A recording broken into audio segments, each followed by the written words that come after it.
In this English lesson, I wanted to help you learn the English phrase, I can't be bothered. This is a phrase that we use when we don't feel like doing something, we don't want to do something, or we don't think something is important.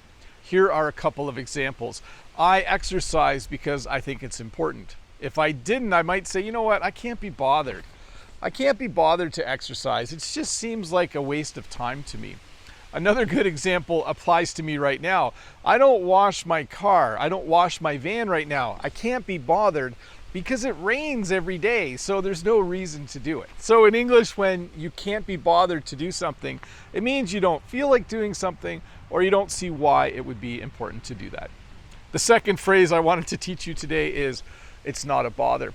We use this phrase the same way we use the phrase, it's not a problem. So if someone said to me, Bob, thank you so much for making these videos, I could say, hey, it's not a bother at all. It's not a problem at all. I have lots of time to do this kind of stuff. It's not a bother. So in English, when you reply to someone by saying it's not a bother, it can sometimes be after they thank you for doing something. Like if someone said, hey, thanks for making that beautiful meal for us the other night. You can say, oh, it was no bother, or it's not a bother. I had lots of time and I like cooking for people. So to review, when you say, I can't be bothered, it simply means you don't feel like doing something or you don't want to do something because you don't think it's important. And when you say it's not a bother, it's very similar to saying, it was no problem or it's no problem. But hey, let's look at a comment from a previous video.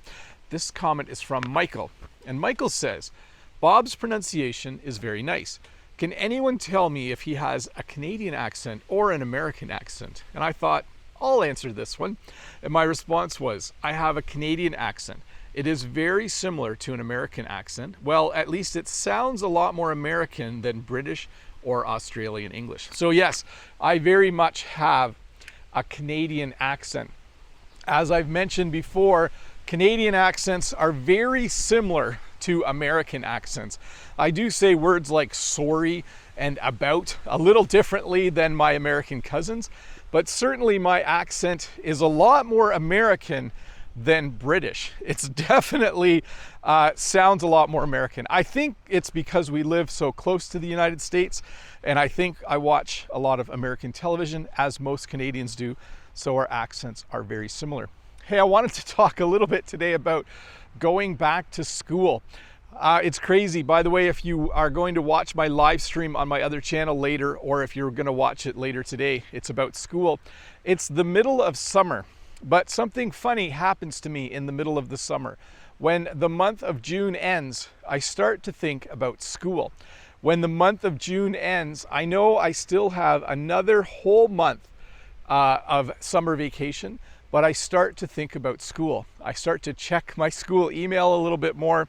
I start to think about the classes that I'm going to be teaching. By the way, this fall I'm teaching a computer class and I'm teaching a business class. So that will be lots of fun.